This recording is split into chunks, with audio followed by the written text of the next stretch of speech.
Hey, George. So the next film is the holiday special. Yeah. And George, you were going to tweet out the link to the holiday special? Yeah. I'll do that now. It's going to be on the George Lucas Twitter account, George Lucas Talk Show Twitter account, which is G Lucas Talk Show. That will also have the links to some Google Drive links that we found of the Ewok movies for later on. That's how you guys should watch them. So if you're around now and going to be watching the Ewok movies, just grab them off of there now, and you can hang on to them just so it doesn't get overloaded by everybody. For later. I gotta say, I'm feeling pretty good. Like, I mean, I don't feel good. I feel terrible. I feel terrible. But all considering, like, not to get cocky, we're at the halfway point. I was afraid I would lose all verbal ability much earlier than this. You guys are doing good. Thank you. All right. I mean, it's a lot harder, Cotner, when you don't take a 2-day nap, when you don't self-induce a coma.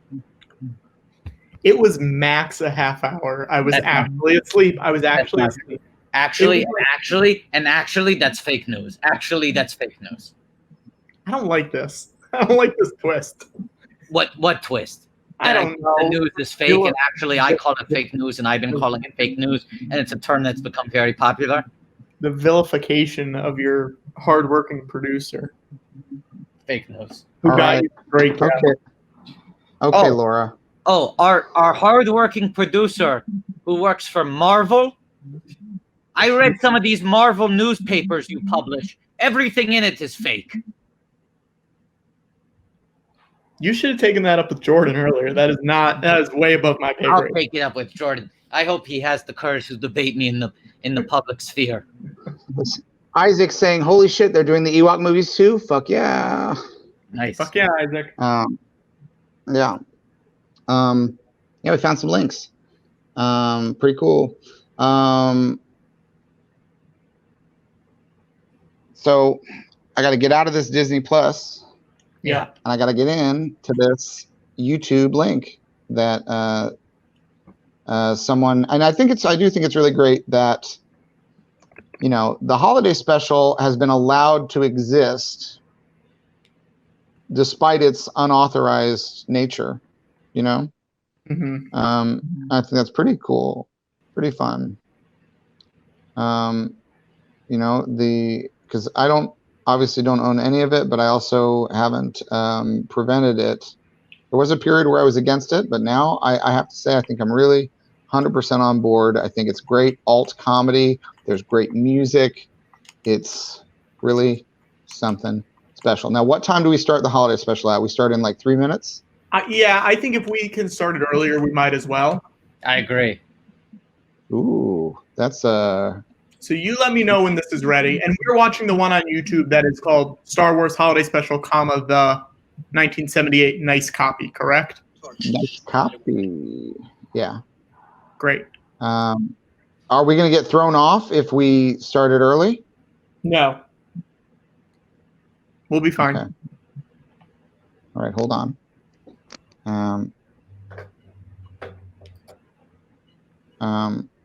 I'm ready whenever you guys are. Okay. Hold on, I'm getting it. Give me a moment here. All right. I hope everybody is ready. I mean, we'll just be starting at 2 minutes early so people can hopefully catch up. It'll be okay. This is going to be a hard part, though. This one, there's a lot to enjoy, but also a lot to endure. Yes. I wonder if I should. I'm going to maybe make a sandwich. You're making a sandwich? Stay on camera, though.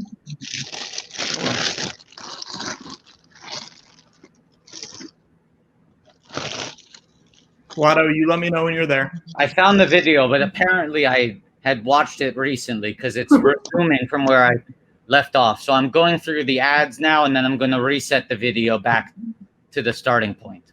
Great. Mm-hmm. Okay. Wow. Thanks for your life story.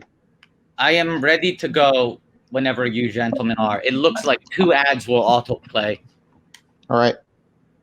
I don't have any autoplay ads. I don't either, Watto. So why don't you go through that? Okay, ready? Here's one ad. Assassin's Creed Valhalla graphics look like a breakthrough. And now I am here. I am at second one. Okay, you ready? 1, 2, 3. McClunky. All right, Incredible Hulk. We all seeing that? Yes. All right.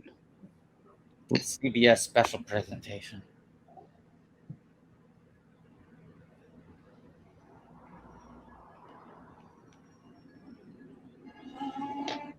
I'm going to check in on the GoFundMe, see where we're at. Let's see. We're at 65,736, so that's less than 10 grand left, and we watched the Arliss marathon in a fortnight.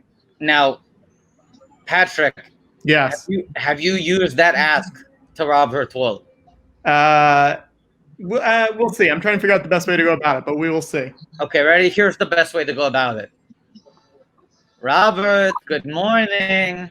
I'm sure your ears have been burning. People are dying for a 40-hour Arliss live stream. It is currently a stretch goal for our 30-hour Star Wars live stream. Would love if you could make an appearance to get the fans really jazzed up. Okay, I get it. Let me text him. Hang on one sec.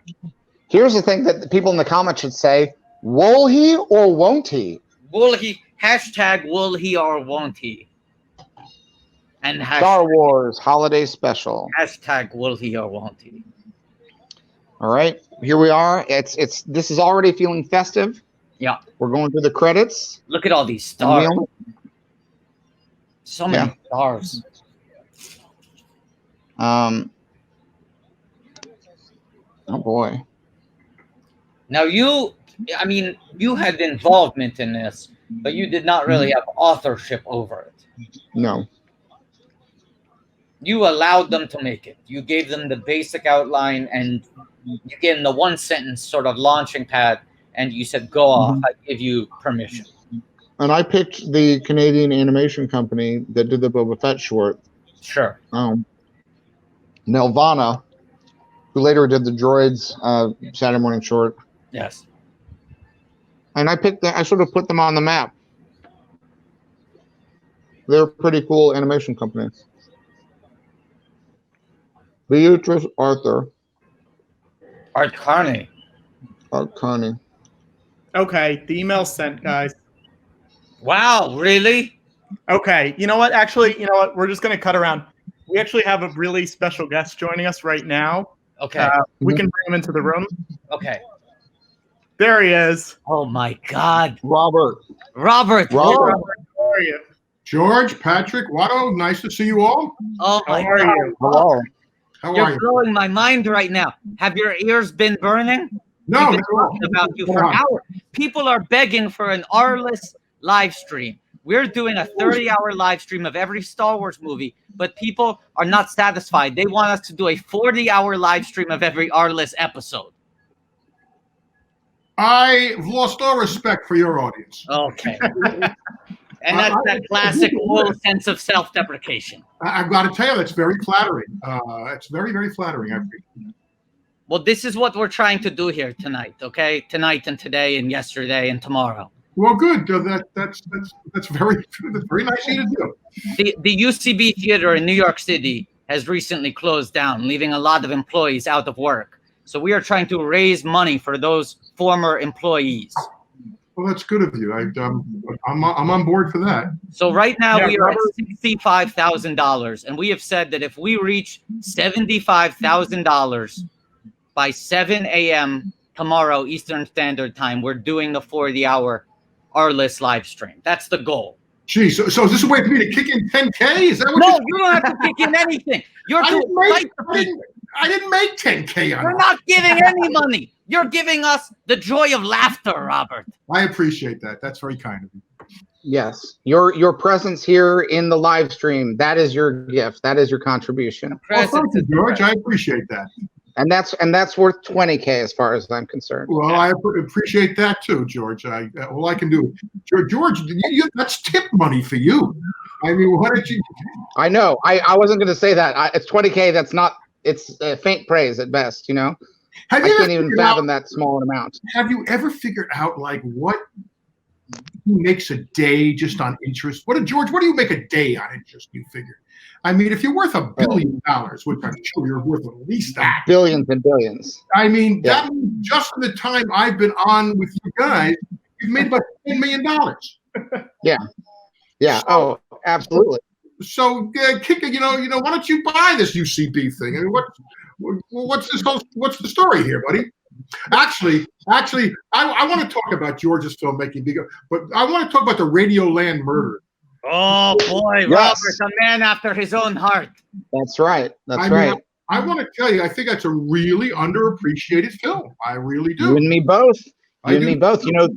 I was going to make that in the mid 1970s after American Graffiti, and instead I made Star Wars, and I put off Radioland Murders until the 90s big mistake.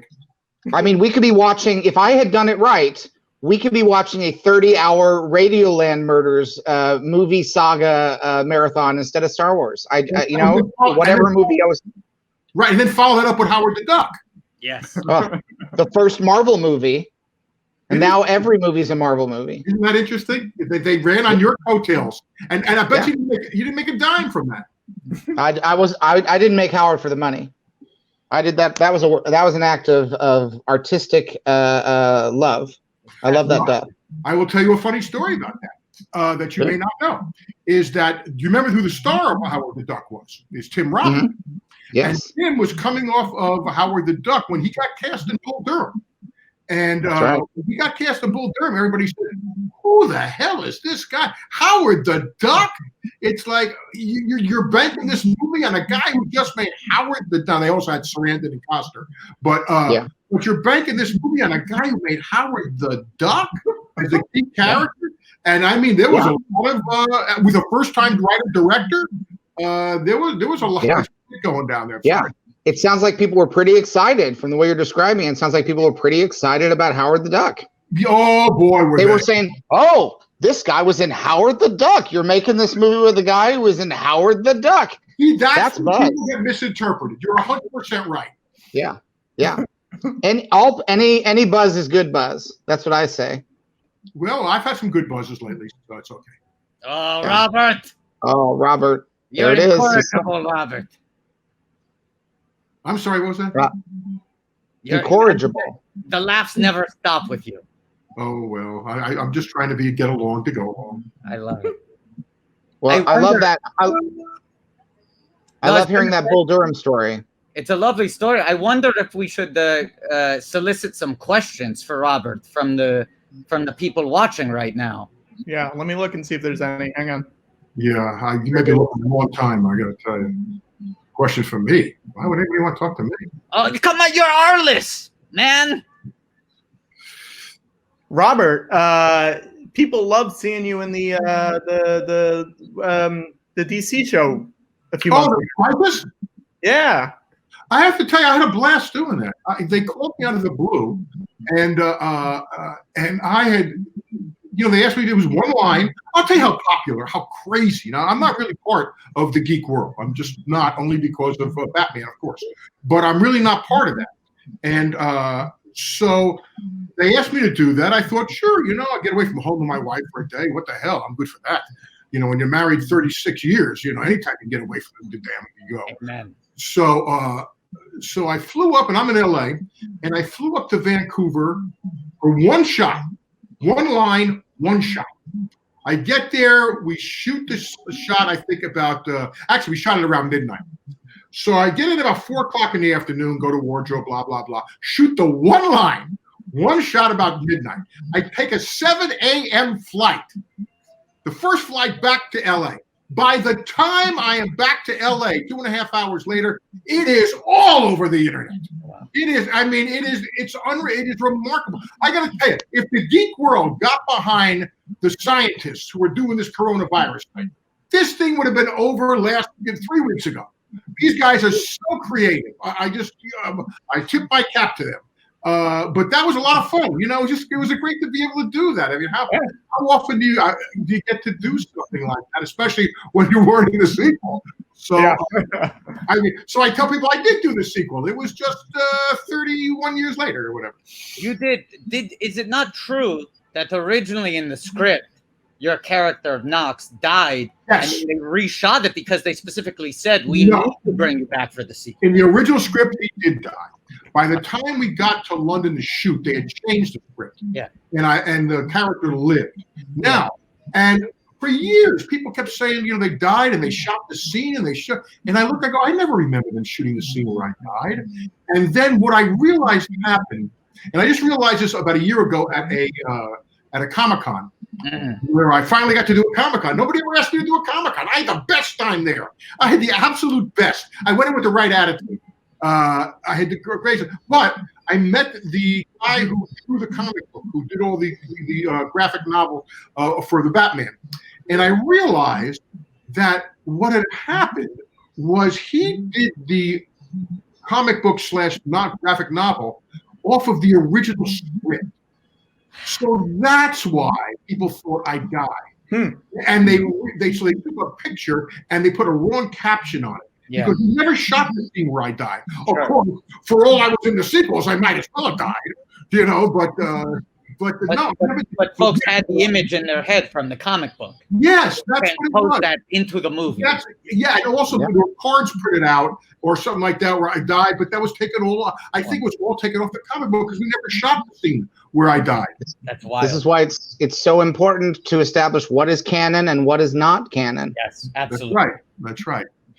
Paco Bell first said that when he did canon. Paco Bell, more like Phantom Menace, sponsored by Taco Bell. By Taco Bell. Very true. Got a lot of questions there, huh? No, we do have one. We do have questions. Someone wanted to know if you have a favorite joke or just any memories from Police Squad. Oh. Well, I was a writer on Police Squad. One of the first jobs I ever had. What had happened was that I auditioned for the Zucker brothers when I first came out to California for Airplane. They saw me in a club doing stand-up, and they auditioned everybody. Letterman auditioned. We all auditioned. And I auditioned for Police Squad. They came and saw me for Airplane, and they came and saw me. Didn't get the part, of course. But later on, about a year later after Airplane, they put together Police Squad, and they asked me to become part of the writing staff, and I was thrilled to do that. So it was a great. I learned so much. I was just out here. My favorite line. I didn't write one of my favorite lines. It's funny. I talked with Pat Proft, and he credits me for writing lines that I don't think I wrote. But the one I liked was we were doing the old parody about the boxer who wanted whatever it was. He was going to throw a fight. And I think the late Tino Insano was a writing partner of mine. And suddenly it was a parody. So you heard the sexy, sultry music with a saxophone playing in the background. And then the fight, he was getting ready for the fight, and he opened up a closet. And there was a guy playing a saxophone there. And he said, "No sax before a fight." And so, and I like that one. And Leslie, that was a lot of fun. The thing about Police Squad was we thought we were doing really something special. We thought we were really, we only did 6 episodes, and we were pulled off the air after 4 episodes because our ratings were so bad. The same week that we were number 165, Joni Loves Chachi was number 2. Oh. And we were pulled off the air so fast. Tony Thermopoulos, who was then head of ABC, made the comment, the problem with Police Squad is you have to watch it, which in essence sounds like a stupid comment, and I made fun of it, but if you really think about it, it isn't. The fact that you did have to watch it. There were sight gags. You never had sight gags on television. You know, you could walk out of it, you could hear the laugh track, ha, ha, ha. You go get a sandwich, you come back, nobody gives a shit. But Police Squad, you actually had to watch. The one sad thing about that is Tino Insano's close friend was John Belushi. And the last thing Belushi ever shot was, remember we killed off the opening, tonight's guest star on Police Squad is, Lee Majors. And we would kill him off and you'd never see him again. Well, we did it with Belushi. Tonight's guest star is Jim Belushi, and they killed him off or something like that. It was one of these scenes, I believe, I never actually saw it, which is one of those things where like you see a fish tank or like an ocean, and you see like an anvil come through, and then you see Belushi come through tied to the anvil after him. So it was one of those type of things. Tonight's guest star John Belushi, and then unfortunately he got OD'd about a week later, so they never used it. Can I tell you something, Robert? Yes, well. No shit. I just got this in the mail last night. This just arrived. Was right next to my couch. I think it's one of the greatest TV shows of all time. I have to ask you. Police Squad features my single favorite joke in history. And I'm curious if you remember when this joke came up in the writer's room, if you were responsible, if you remember who was responsible. My single favorite joke in anything ever is Leslie Nielsen walks into an apartment, breaks into an apartment. The guy comes home. He says, "Who are you? How did you get in here?" And he says, "I'm a locksmith and I'm a locksmith." Yeah, no. The perfect joke. The all-time. I got to tell you something. I tend to agree with you. I did not write that joke. Okay. I can't remember who did. If it was Pat Propp, David Mish. If it was, I'm a locksmith and I'm a locksmith. That is perfect.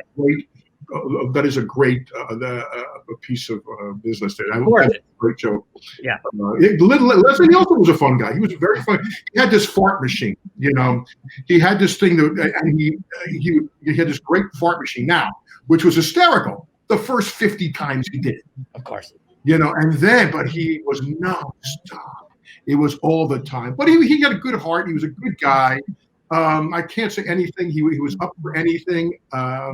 He was a real pro. I would talk to him about his earlier movies, whether it was Swamp Fox or Forbidden Planet, or he did a lot of he did a lot of character acting way before he did Airplane. No, those were good times. I was just starting out. I was a kid. I learned a lot. Can I believe both of the episodes that you did were directed by Joe Dante? Is that correct? Guy, another good guy. Yeah, he was a terrific guy. I learned a lot from him too. Yeah, someone just pointed out in the comments, Robert, at this point in our live stream, we're watching the Star Wars Holiday Special, which was the variety special with Art Carney and B. Arthur and the original Star Wars cast. And one of the main writers on this special was Pat Proft. Yeah, Pat and I speak occasionally on Facebook. He's still doing well. He credits me for jokes I don't think I wrote. Take it. You got to take it. You got to take it. Robert, Richland City wants to know if you have any good Jack memories from Batman. My favorite, I got to ride. He allowed me to ride to work, back and forth to work from him. Now, remember, we were working in London, and Pinewood Studios were the set, and which was about an hour away. And so riding back with Jack from the set, Jack had to be there early because of the hours of makeup for the Joker. But riding back, he'd say, "Want to lift back?" So. And I learned more from Jack. He's one of the great raconteur storytellers of all time. I mean, Jack is beyond brilliant. Jack is so much fun. I was at a party one time, though, and a girl. This great Jack story is, I was at a party one time, and music's going. The girl comes up and goes, "You want to dance?" And Jack went, "Wrong verb." He was Jack. I mean, he could do. He's so smart. He would talk about, and we would talk about actors and acting, and a lot of things about Spencer Tracy and about acting in general.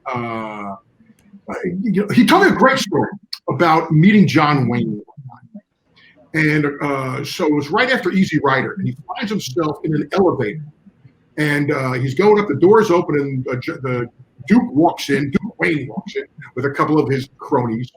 And he's standing there, and he don't know Jack from a hole in the wall. He hasn't seen Easy Rider, but a couple of his guys have, and they start getting over to Duke. And so, as he walks out, Duke says, "I hear you're an actor." And Jack goes, "Yeah." He goes, "Talk low, talk slow." And he goes, and he walks out, and Jack goes, "And that's what he tells him." He goes, "However, nobody talks slower than I do." There's a lot to that. I'm the antithesis. I fucked that up. George or Watto, do you have anything? Or there's one more that I think is. I'm still in awe. I can't believe. I mean, where are we up? What's the total up to? Are we up to 65-1? Let's see. We're almost at 65-8. Yeah, we're almost at 66. Okay. Robert, what are you doing? Spawn Ranch Doritos wants to know, what are you doing to relax in quarantine? What are you doing to keep busy and relax? Watching baseball games. Oh wait, no. What am I doing? You know, I just watched, believe it or not, I binge watched. I was doing Arliss, doing 24/7 when the West Wing was on. So I just binge watched 7 seasons of the West Wing, which, you know, that's 22 episode seasons, but that was 154 episodes. And I just finished, and I gotta say, the first 4 seasons of West Wing are really inspiring. Of course, those were the 4 seasons that Aaron Sorkin wrote, because then he got kicked off, fired, whatever.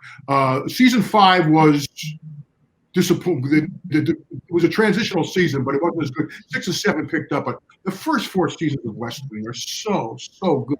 Sorkin and I have talked a couple of times. We both share a literary hero in Patty Chayefsky. So you talk about network all the time. And interestingly enough, I'm not so sure if you're familiar with a great Chayefsky written movie called The Americanization of Emily, with James Stewart and Julie Andrews. Right, in her first movie. That's before Mary Poppins, and she's quite sexy in it. And she, you know,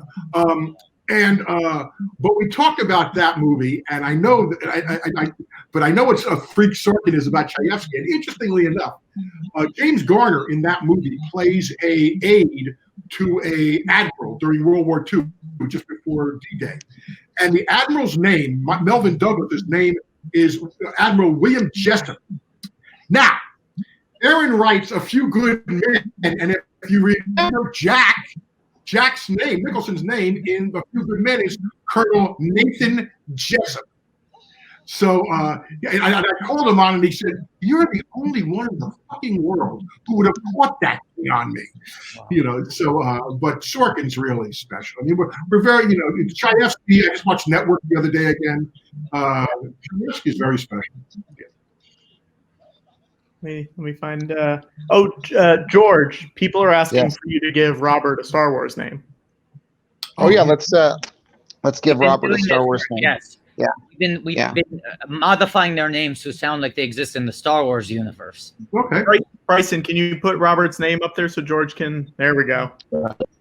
Right. All right. Now this will take a little bit of rearranging. Let's add at least one more U to the Wuhl there. Yeah. By the way, if you put an AN at the end, it's where the virus started. Oh boy. Oh. Well, we're not going to try to we want this to be timeless, so we don't want this to be too topical. Yeah, well, hopefully. Positive. You're a hero of this special. We want to make sure you're framed as such. Woo-hoo. Okay, let's rearrange the Robert. Let's put TERBO, and then let's drop the R. Oh no, drop the second R. My name backward was Trevor Luau. Yeah. And I want to add another O to Turbo. So let's make it Turbo. Turbo Wuhl. Yeah, and let's Turbo Wuhl, and let's add a second U in the second at the tail end of Wuhl. Along Wuhl. Oh, or maybe Wuhulu. Maybe Wuhulu. So let's add the U at the end instead. Wuhulu, I like Turbo that. Wuhulu. Turbo Wuhulu.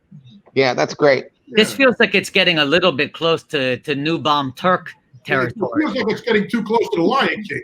Well, that's also true, Robert. Yeah. Well, Star Wars and Disney, they're all part of the same corporate family now. Yes. By the way, when you do see Connor, I want you to pass something along to him that recently. Yeah, I'll do that. I'll pass it along. What's that? I'll pass it along next time when I see you see him. Tell him I was at a screening of the movie he did with Billy Crystal at a party. Oh yeah. And I went over to Crystal because I wrote the Oscars with him, Billy and I, and we did that together, just 2 of us. Now they got 42 writers. It was me and Billy then. Yeah. And I talked about how talented I thought that I had done UCB and how talented after seeing Connor in the movie, how talented I thought Connor was. And I told who was I was talking to his managers and everybody. I was talking to somebody else and saying, this is a guy, this is a guy here that really should be on it and all this stuff like that. Wow. This is a guy. I will let Connor know that next time I talk to him. I appreciate that because he should be. I had a great time. He bailed my ass out at UCB a number of times there. Yeah, you were great. It was a lot of fun having you that night. I had a great time. George and Watto, I wish you could have seen it. Oh, I heard tremendous buzz. I heard tremendous buzz. Great stories. That's what I heard. And I primarily, I think of myself as a storyteller, so that means something coming for me. Well, I just wanted to offer the update. We are currently less than $50 away from 66,000. Come on, guys. Order 66. Order 66. We are at 65,956 right now. Are you serious about this Arliss thing? 75? Absolutely. If we hit 75,000, we are going to sleep for 2 weeks and then do a 40-hour Arliss live stream. Well, actually, how many episodes did we do? We did 80 episodes. 80. So they're not all half an hour, though. Are some longer or some? No. I don't think we ever went over 29:30. God, what a gentleman you are. Yeah. We never went over budget. We were the only show on HBO never to go over budget. I mean, this is what I'm talking about. You're a pro. That's a class act. That's a class act. We never went over budget. We never went over time. Yeah. And everybody else was going through the roof 3 or 4 times over. Yes, but I was hanging out by a thread. I mean, we were always a stepchild there, always. That's what we were talking about. That's how you came up on this live stream. We were talking about how you were this figure of hope for the Jewish people. It was like a Hanukkah miracle where they said there's no way Arliss lasts another season. And then every time you would come back. Well, here's the reason why, basically. Number one, we went up in the ratings every year for 7 seasons. We never went down the ratings. Yeah. We went up, and we were on every different time slot. The first 5 years, we were on different time slots. Yeah. What happened was a couple of things. One is we got better. And 2 is that when we first started, because it was, sports themed, though it wasn't a sports show, we had like 74% male viewership. Sure. By the time we ended, then they put us after Sex and the City, and I knew that I had to hold on as much of that audience as I possibly could. So after the first and second year, I realized after casting Sandra Oh how good she was. And I kept, giving her more and more and more to do. And she was also the conduit for me holding on to as much of the Sex and the City audience as I could, so that by the time that we went off, we were 53% female. Wow. And in fact, the great Fran Lebowitz, the acerbic New York writer, Fran Lebowitz, she once came up to me at a party, I'll never forget it, and she's chain smoking. She goes, "I hate sports, but I love your show." And I said, that's because it's not about sports. It's about characters in the world of sports. And that's totally different. It's not about a big game or anything about that. Right. And I got to do stories about domestic abuse and, gay athletes and alcoholism and Alzheimer's and cheating. And I got to do stories about that's what people, when they rewatch the shows, the first thing they come back to, I had no idea how much social stuff you were doing. And I said, yeah. It's the same. People say the same thing. Star Wars is not just about some wars in the stars. It's about family. It's about fathers and sons. It's about husbands and wives. It's about grandfathers and granddaughters. That's right. And when he says, if you build it, they will come, that's about fathers, right? That's right. Let's Field of Dreams. That's Field of Dreams. James Earl Jones, though. We're good. Same vibe. Darth Vader. Darth Vader's in it. Say, Darth Vader, if you build it, they will come. That's right. That's right. And it's true. When they built the Death Star, the Rebel fleet came and they blew it up. Bad guys. Bad guys. They were bad guys. Robert, you were asking, why, despite being in Batman, you never got invited to these Comic Cons, right? But then you're talking about how you grew the female viewership of Arliss. You stayed under time and under budget. The ratings always improved. I think the reason you weren't invited to Comic Cons is because you're too much of a pro. You know what I'm saying? I don't have to be that much of a pro. I'll take the cons money. You're a pro comic. Of a pro, believe me. It's a conflict with Comic Con.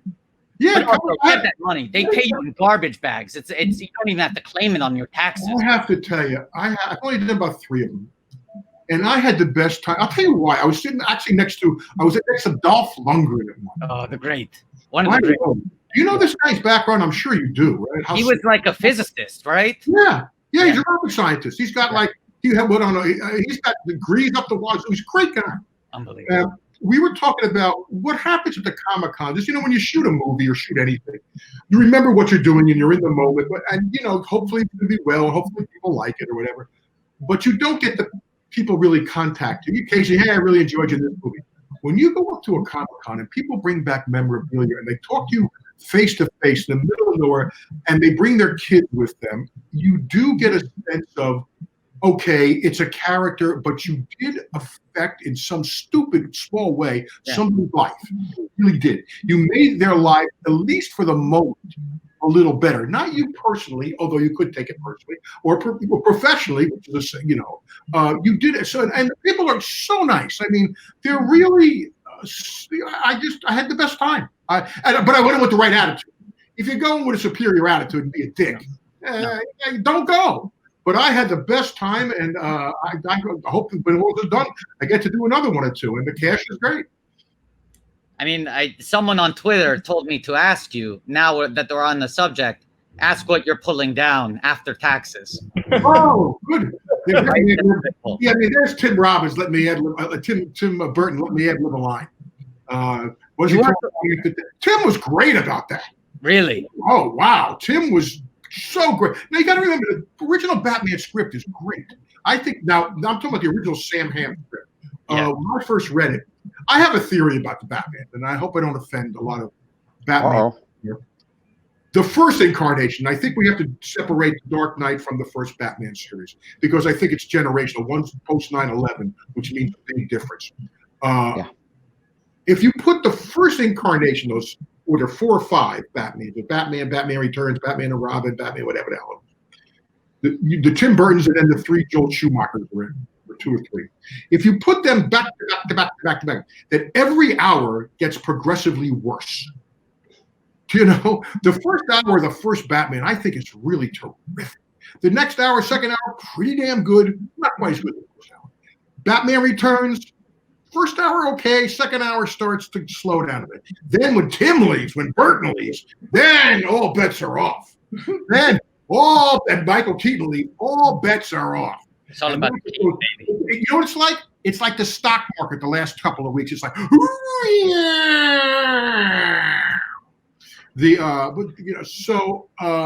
but Tim Burton, I mean, I can't say enough about Tim Burton. I mean, it was all his genius.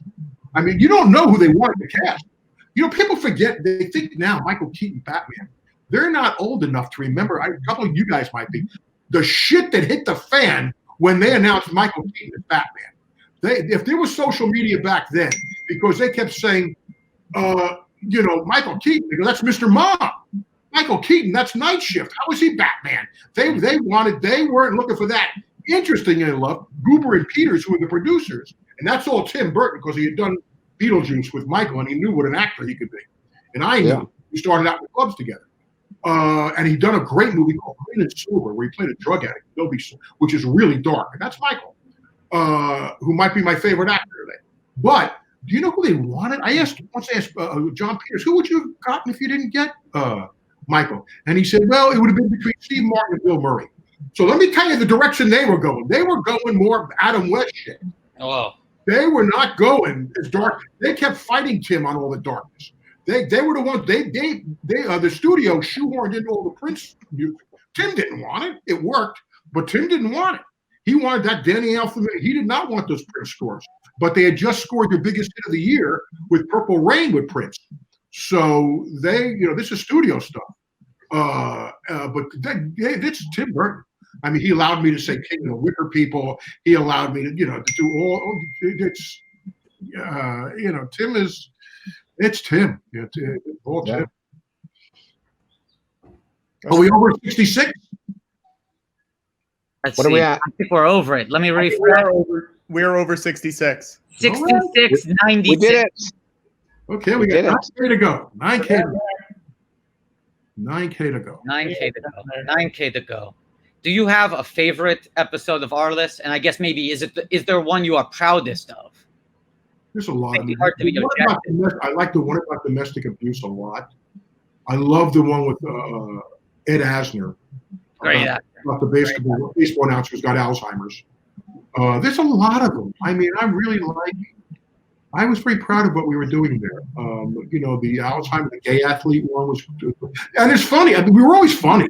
I mean, first and foremost, we were a comedy. Yeah. And the same guy, by the way, my partner, Mike Tolan, is also the producer now of the Michael Jordan miniseries you're seeing on ESPN. Same guy.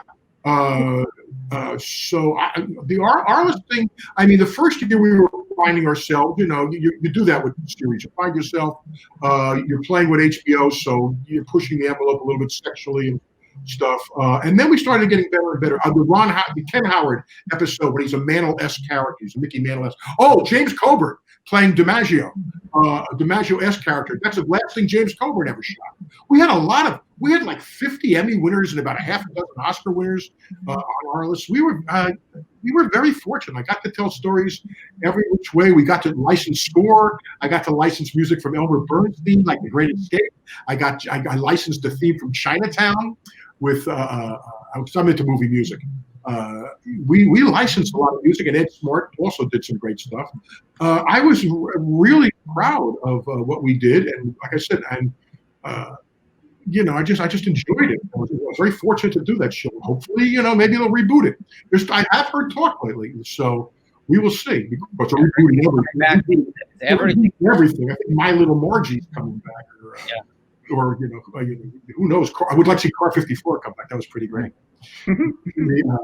But I hope so. I'd love it. I'd like to do it again. Yeah, that's great. Let me see if there's one last question. I don't want to keep you here too long. Do you have any John Peters stories? John was pretty great to me, I have to say. We got there 2 weeks early. Yeah. And, in fact, I told the story at the club that we got there 2 weeks for rehearsals, and Jack was there, and Kim wasn't there yet because Kim got replaced Sean Young. That wasn't until the first day of shooting. So, but Jack and Mark Canton, the head of the studio, and I, we hung out a lot together. Michael kept to himself, and Michael was trying to get back together with his ex-wife at the time, so he kept to himself. And then Jack was, pretty much himself. He hung a little bit, but I was basically with John Peters, and I was, and I had the weed.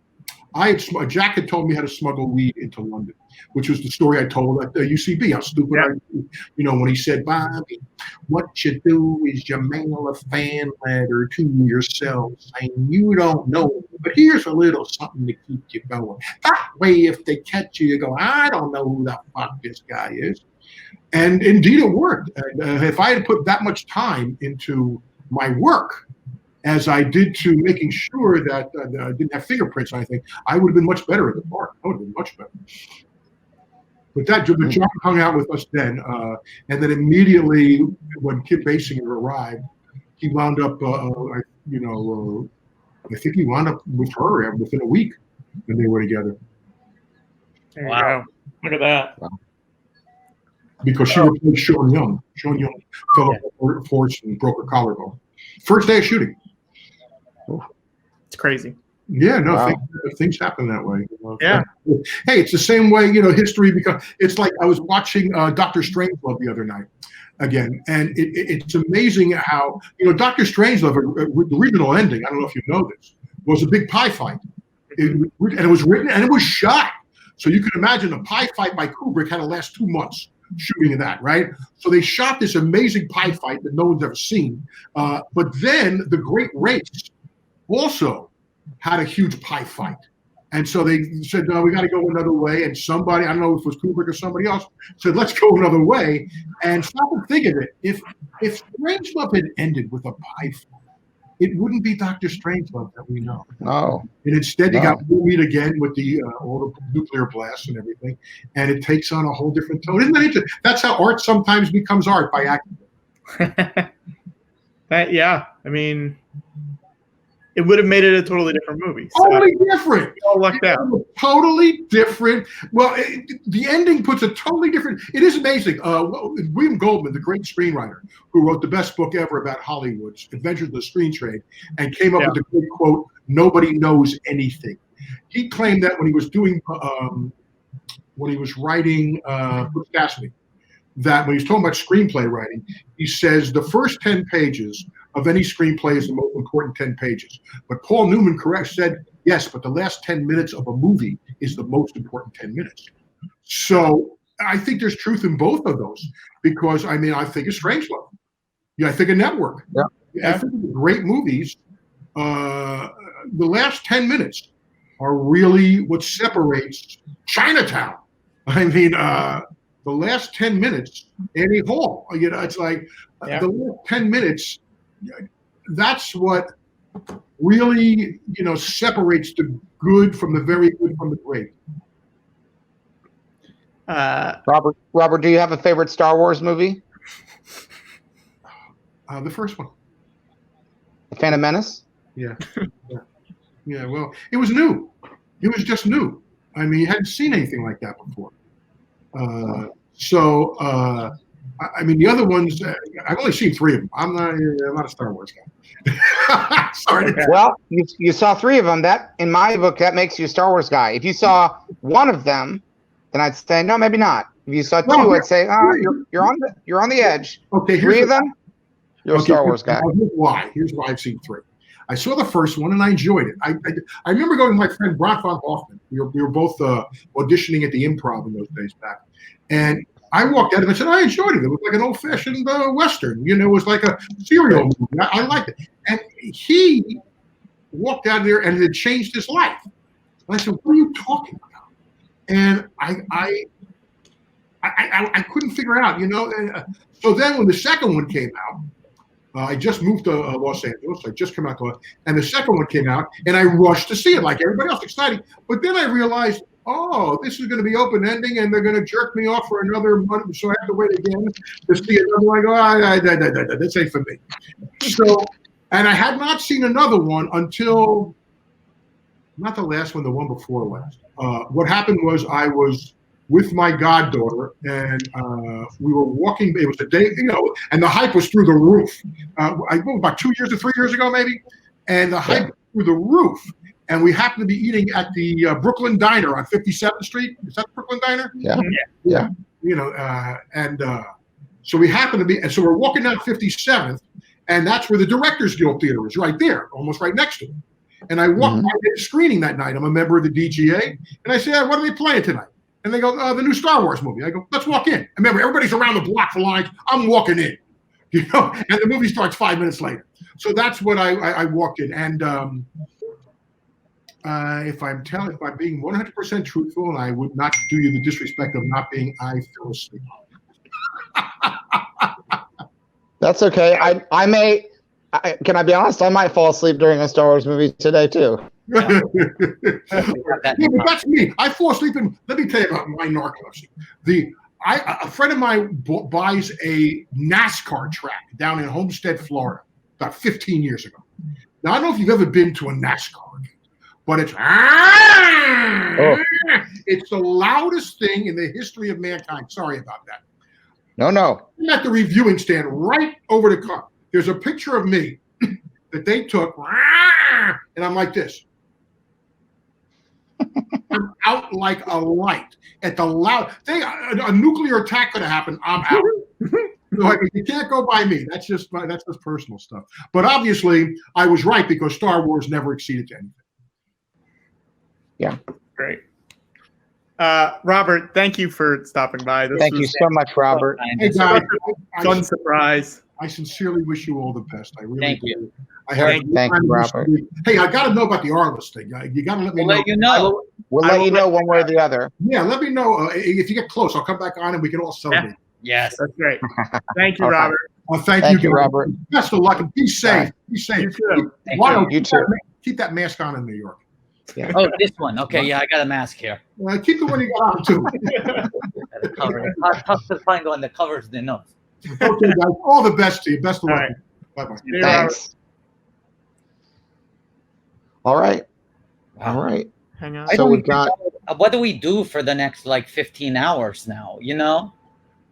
We've raised that money. We've raised that money and reached that stretch goal. We've got another. We're only halfway through the Star Wars holiday special. Yes, We're still, but that means we're at the halfway point for the day, maybe. Yes, we're at the halfway point for the entire event, I think. And So we've been doing less than 9,000 away from the Arliss stretch goal. All right. All right. Well, right now it looks like Jefferson Starship is performing.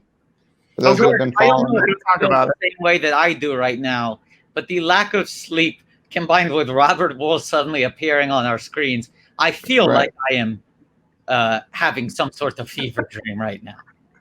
Well, now I'm looking at, I mean, you've got to love the music of the holiday special. Yes. If nothing else, the music is a delight. I'm gonna crank because I like this song a lot.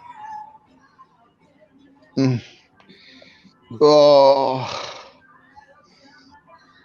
And even doing this amount of comedy dancing is reminding me that my back is very sore right now. Jeez, we've been sitting down for what? For a long time. 15 hours straight now? 15 hours, right? Are we at 15? What time is it? It's almost 3 o'clock? Yep. So this is stretch time, folks. This is time to stretch to the sounds of Jefferson Starship. Oh. Oh,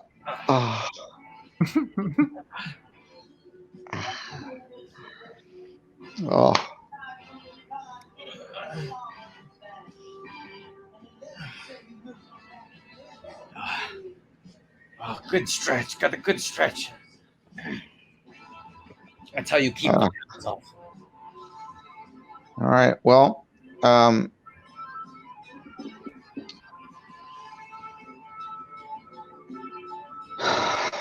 what's to say? What now? This is a hard moment I will be honest. Right now is a very difficult moment in this process. We're over the hump. Hey, well, that's right. Why not tweet at Disney Plus? May detours be with you. For those of you who are just tuning, how many people are in here right now? I think it's around 800. Oh my God. Apologies if you've heard this many times, but that's the nature of the telethon. One of our tasks, or one of our calls to action, is to tweet at Disney Plus, begging them, asking them, demanding that they please release all 39 episodes of Star Wars Detours that are currently in the Disney Vault, waiting to be dropped en masse on Disney Plus. Hashtag may detours be with you. Yes. This is a funny show. George Lucas, right here, executive produced and had a heavy hand in the creation and production of this show. It was. If you like Arli and you like Star Wars, Detours. Yeah, Arliss almost sounds like you're saying Star Wars. Yes. Arliss, Star Wars, Arliss, Starless. They sound very similar. And I think we're watching the Star Wars Holiday Special, which is a comedy, music, and adventure special. I think that's a fair way to characterize it. Yes. And we just talked with Robert Wuhl, whose comedy credentials are unquestioned. American. And what better way to celebrate this moment than to demand that Disney Plus release Star Wars Detours as soon as they possibly can. Okay. Also, what?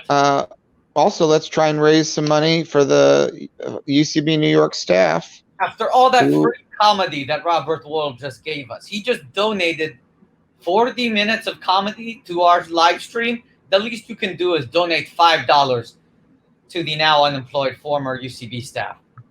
And if we reach that goal of $75,000, then we shall commit. We have committed. We pledged that we will do an 80-episode marathon of Arliss. It will be 10 hours longer than what we're doing right now. I can't imagine it. It sounds like it would be too hard to do because right now, great cause, George.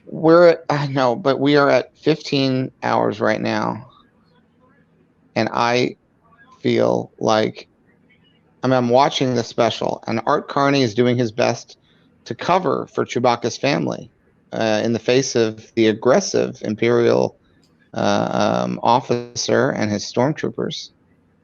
And I'm finding it hard to connect, even though the stakes couldn't be higher. I want to make the argument that perhaps the Star Wars Holiday Special plays best on this lack of sleep. It's starting to make a lot of sense to me. I'm getting it. No, Lumpy. Don't get... Oh, he got rough with Lumpy and with Itchy and with Mala. Unbelievable. This guy's got it coming. Oh.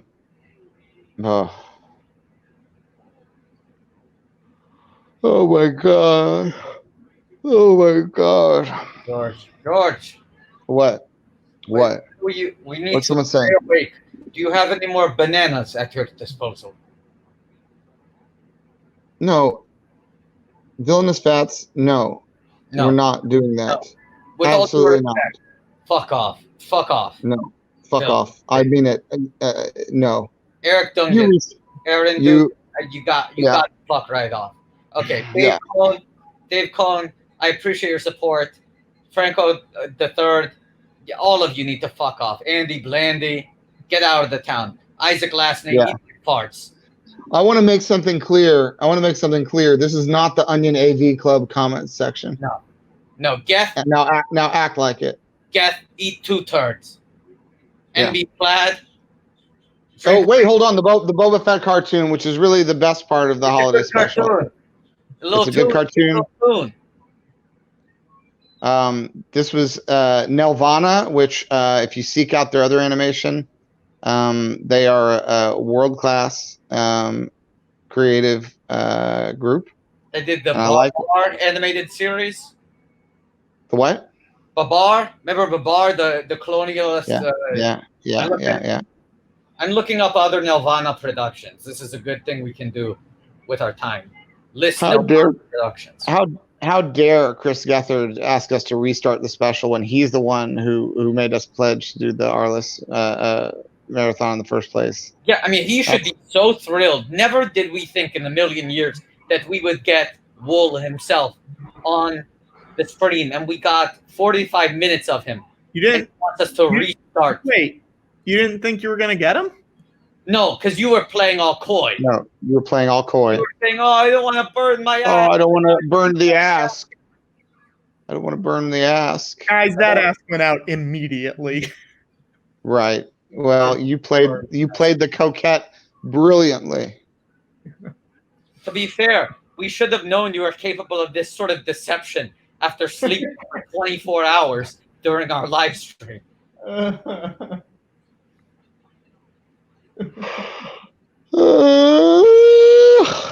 Okay, here are some things that Nelvana produced after this short film.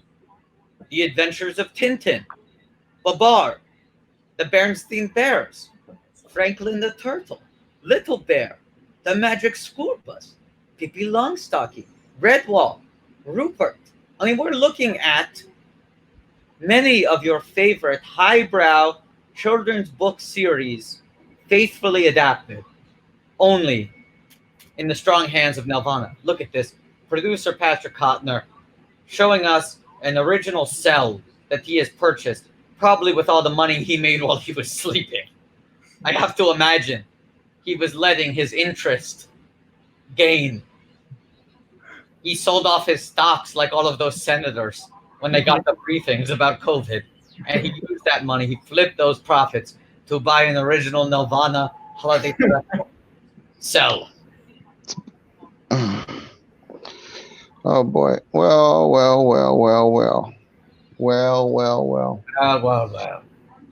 I'm gonna need more energy. Eat the banana. What you got there? I have one more banana left. I'm saving that. I'm gonna have another peanut butter and jelly sandwich. Did you make these in advance?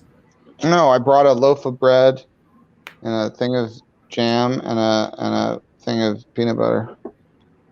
I'm gonna eat granola. I think I have some granola here. Peanut butter protein granola.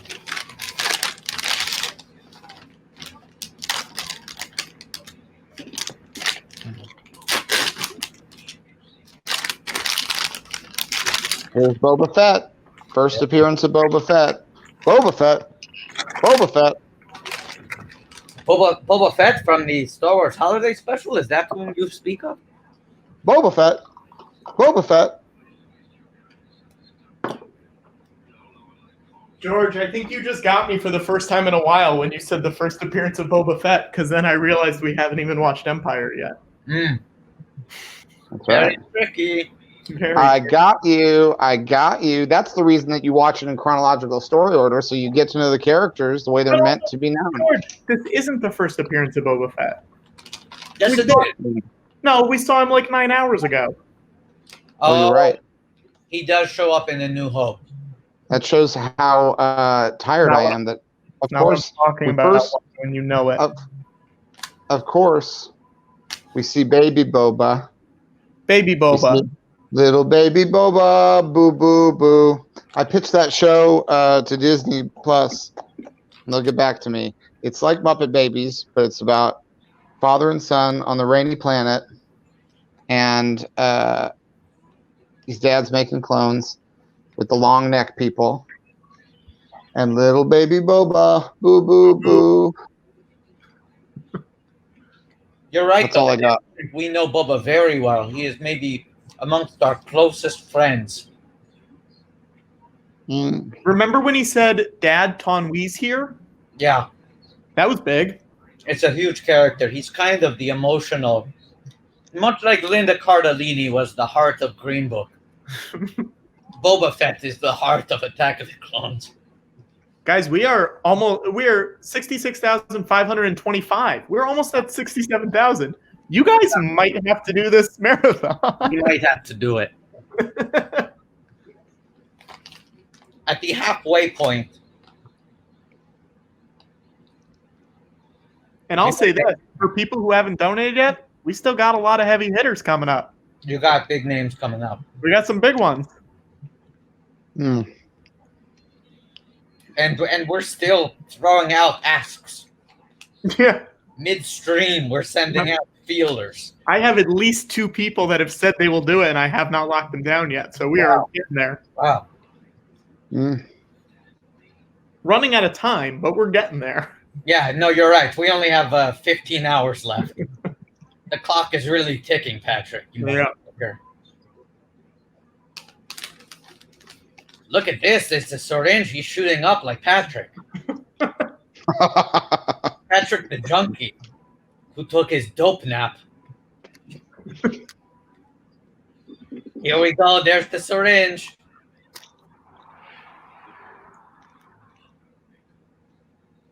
Look, it's a Zoom shot. You should get residuals from Zoom. I got, Lumpy's listening on the Zoom. George, you know how you know you didn't direct this movie? Is what Lumpy's about to do here the same as, what do they call it, Zoom bombing? Is Lumpy Zoom bombing? Yes. Do you know how I can tell that you did not direct this film, George, that you were not on set? How? Because they fade to black. They don't do the wipes. Yeah, also look at that green carpet and compare it to how good the blue carpet looks earlier. And no circle things. Yeah, there's no question that the blue carpet in Attack of the Clones was immaculate. It couldn't have been a nicer carpet. And when we cut back to Chewbacca's house, I want you to look at this green carpet. It is not impressive. It is filthy.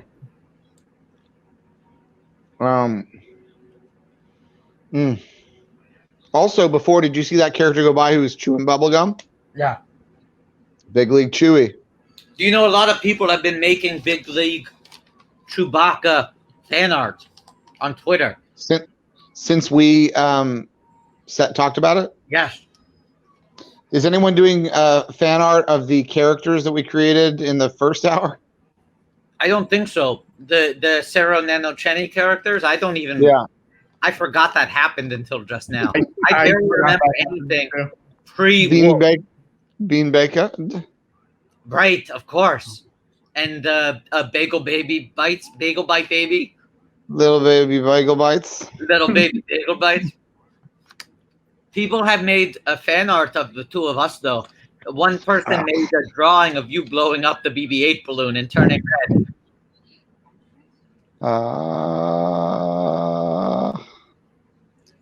This cartoon is good. Hey, guys. Remember when motherfucking Arliss joined our live stream? And he was like, I don't know if I can stay long. And then we just like wound him up one time and he went, baby. Like he went. That guy is such a natural showman, you know? Oh. He could tell we needed someone to take the reins. Look, see, there's the drawing, George. Ooh. Your red face. Me rubbing my belly. It's so good. So good. Did someone in the chat draw that? Is that person still in the chat? If you are, I think that's you. Olerweeze, right? Olerweeze. Thank you so much. That is the best. Thank you, kindly. Thank you. George, do you still have the BB-8 with you? Yeah. Can we see it?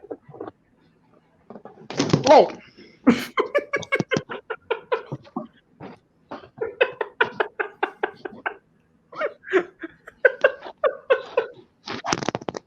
Just bat him around a little bit.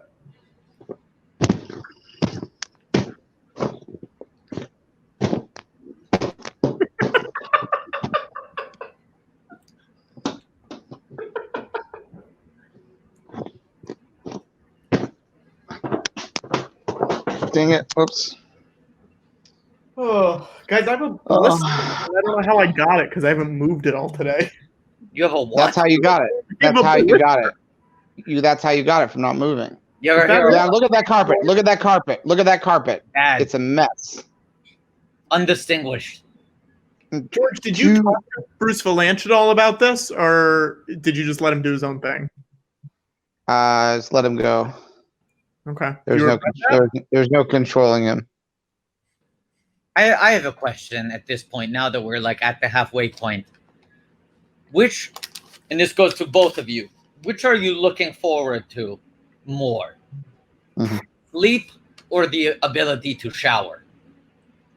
I mean, I will have to shower before I can sleep. Unquestionably, right? I feel so dirty in every sense. I don't. Oh, I feel like that's because you took a shower after you slept all night. Yeah. The Sandman kissed you clean again. I hate Sandman. Yeah. He's rough. He gets everywhere. To make a joke to deflect from the fact that I'm trying. Patrick slept. Patrick slept. It was awful sleep. It was awful sleep. Hashtag it. Oh, it must have been so terrible. Oh, yeah, guys. Listen, if you're gonna hashtag it, at least tag me in the tweet. Yeah, tag Patrick Cotner. Patrick slept.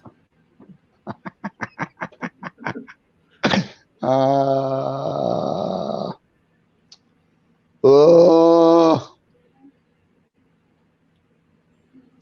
boy, things are sad in the Chewbacca house. Very sad. Guys, we will hypothetically be having a guest fairly soon. Just so you guys. Really? Yeah. Hypothetically, is this someone who's on the list or a surprise? No, it's someone who's on the list. All right. Oh boy, oh boy, oh boy, oh boy. Well, that'll perk me up when we have a guest. I'll snap back into action. Right now, I'm just watching Lumpy play on one of his 10 computers. How many computers does this kid have? I mean, in a way, once again, even if you didn't write this special, Star Wars predicting the future. These kids are addicted to their screens. And now, look at this. I do think this Harvey Korman sketch is a direct influence on Adult Swim. This is like a Tim and Eric sketch. Yes. Oh, boy. Oh, boy. Once again, I have to say, the holiday special is really agreeing with the state of my brain right now. It's on my wavelength. I'm getting it. It's my happening, and it freaks me out, baby. Oh. And does Lumpy like this show? He loves it. I don't know. He can't get enough of it. Our friend Ron Howard just texted me again. Yeah, for the first time in many hours. He said, "You don't look normal right now." Who doesn't? I assume he's saying that to me.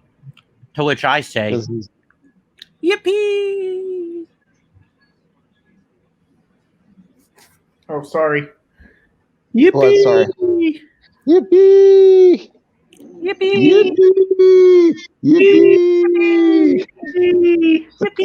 It's literally a callback from like 14 hours ago. And how's that for normal? And now Ron Howard has clarified both of us. He was saying that about both of us. The joy is gone from George's posture. That is what he has to say. What's happening? He's stinging you. He's roasting you, baby. You're in the crosshairs of the Boston Market Grill. Can we ask a question? How many people who are in the chat right now were here for Yippee last night? Great question. I'm so curious. If you were here for Yippee, type Yippee me. YIPPEEME. Yeah. No, not yes, not here. I want Yippee me. Yippee me. There we go. Wow, that's a lot of people. Yeah. That's a lot of people. Wow, thank you guys. Well, here's another question. Ready? Yeah. If you have been watching all 15 hours so far without sleeping, I want you to type 15. 15 me? 15 me. If you've been watching since the beginning, have not slept, 15 me. I'm seeing one person who has stayed awake for all of this. Who was it? 2. Lesser Trash? Normal 3. Robot? Submediant? Wow, there's a lot of you guys. Connor? Empanada Eater? Oh no, 3 me. No, get out of here, Empanada Eater. 3 me. Oh. I do like the people who slept, but slept with the stream on. So we were reading their dreams, Inception style. Oh, I'm going to have another seltzer. That's a good call. I'm going to go grab myself a seltzer. Or do we think this guest is almost here, Patrick? How long is it going to take to grab you a seltzer? I don't know, a second? Yeah, go grab a seltzer. Okay. Oh boy, oh boy, oh boy, oh boy, oh boy, oh boy, oh boy. Do you like Star Wars movies? If you like Star Wars movies, then you should watch all the Star Wars movies in a day. If you like the Star Wars movies, you should watch the Star Wars movies. Take a day and then take a bit more to watch the Star Wars movies. Star Wars movies all the day. Star Wars movies everywhere. You watch them and you watch again. Star Wars movies are your friend, and you can watch a Star Wars movie now.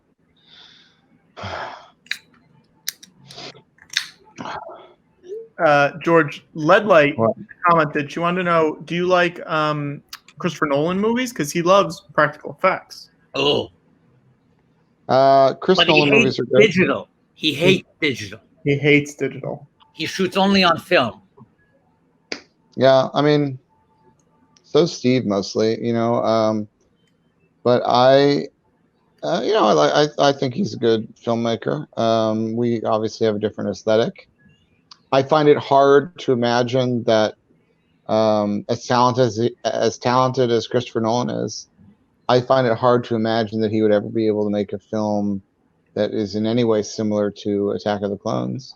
I can't picture it. I agree. even if he could try his hardest, but the level of sheer invention, sheer innovation on display in that movie is shocking. Oh my God! I read a tweet. Wait a second. If this is true, and I read this on Twitter, so people are saying this. This is a hot scoop. The tweet said, "Can't believe Patrick Kottner slept for 36 hours of the 30-hour live stream." Hey guys, our guest is here, so we're gonna bring him in right now. Great. All right. Oh my gosh. Mando. It's the Mandalorian. It's the Mando. Mandalorian. Hello, Watto. Hello, George Lucas. Hello. Hello. Hello, Patrick. Hey, Mando. How are you doing, Mando? It's like a lot of people, bounties are down right now. Yes. I can't really collect all the bounties I used to be collecting. Sure. Kind of stuck indoors. But hanging in there. How are you guys doing? Doing okay. You were really ahead of the crowd on the facial covering thing, huh? Yeah, that thankfully hasn't been an adjustment for me or the other Mandalorians. Yeah. We've all just sort of, we've been doing it for a while, so that's been a happy accident. Right, you're pretty hermetically sealed in there. Yeah, I mean, thankfully, if the downside is something gets in there, it's not getting out. You know what I mean? It's just can be a real viral or bacterial trap. Right. The old helmet, but it's mostly been pretty good. Yeah. How's the what baby have you been doing since you're essentially furloughed, right? I mean, I guess you're freelance, but you can't really work at this juncture. Yeah, I've been talking with Grief Karga, and I've been saying, "Hey, Grief, let me can we get classified as essential workers or something so we can get out there and collect some bounties?" The Papa needs his Beskar steel. Yeah. But Grief keeps giving me all this grief, pun intended, about saying that we can't do it. George, I think you asked how the baby is. How the child, yeah. Yeah. The child it's an interesting way to grow up. And I don't know quite how he perceives time. So this may seem like a very short stretch of his life that we are currently, locked down. Yeah. But maybe, but I don't know. He's hanging in there. He's been through. He's had a wild life. This is one of the least crazy things he's dealt with. Yeah. Mando, someone in the chat wants to know what it was like working with Werner Herzog. Oh, I think of him as the client. But the client is, he's demanding. He asks a lot from you, but he is I think he's overall a good. I think this is. Can I pull this up? Is that okay? Of course. Yes, of course. Okay, I know this is. Normally we're not. I'm not. Mandalorians are not supposed to do this, but yeah, it's May the 4th. Whatever. It's kind of our. It's kind of our purge day. Exactly. The rules don't apply, so I'm gonna take the little mask off. Okay, here we go. Here we go. Oh man! Oh, that feels so much better. God, why don't we take these things off ever? Oh God, Jesus. I can't imagine. If I was wearing something on my face for this long, I would be losing my goddamn mind. I get it. Boy, how uncomfortable it is for long stretches. So I just. Oh man, I feel so much better having this thing lifted a little bit. Now, Mando, I have to ask. I'm sorry to put you on blast, but just because you've shown us your face here, many people are using quarantine as an excuse to sort of grow out their facial hair, get a little bit of a quarantine beard. Now, last we saw your face on the finale of Mandalorian Season 1, you had a pretty well-trimmed mustache, but it seems you've done the opposite. You've been shaving more during quarantine despite wearing the mask. Yeah, I've kind of gone the other direction. Yeah. Where I've decided to go clean shaven. It's just again, it's for me. It's not for anyone else. It's for me and maybe the child if he catches a glimpse. Right. But I just always wanted to see what it would be like to be baby smooth again. It's just been a long time. George, how long has it been since you've been clean shaven? It's been a while. I was clean shaven for a stretch in the 80s. Like no mustache though, completely clean shaven? I don't remember this. I don't remember that era. Wow. And you're you. I'm me, right? I was born with stubble. It actually, that's the thing that people don't understand. They think this is stubble. It is not. It's actually a series of growths upon my jaw. It's being a Toydarian seems to have its trade-offs. You're immune to Jedi mind tricks, but then you got that weird perpetual stubble that never goes away. Right. You can fuck with your nose. That's a benefit. Oh, see, this one I was not aware of. This is some Toydarian lore I did. You can do sort of a double-decker fuck. You know what I'm saying? Oh my god! First floor, second floor, going up. You know. I'm glad that the child is in the other room because he should not be exposed to this sort of perversion. Yeah, no, it's 3:24 p.m. on the East Coast. We're ready to get blue. I mean, Watto's always blue. Let's be honest. That's true. Watto is always blue. Where are we in the holiday special, Life Day? What Christmas? What is Christmas? I don't know what that word was that I just said.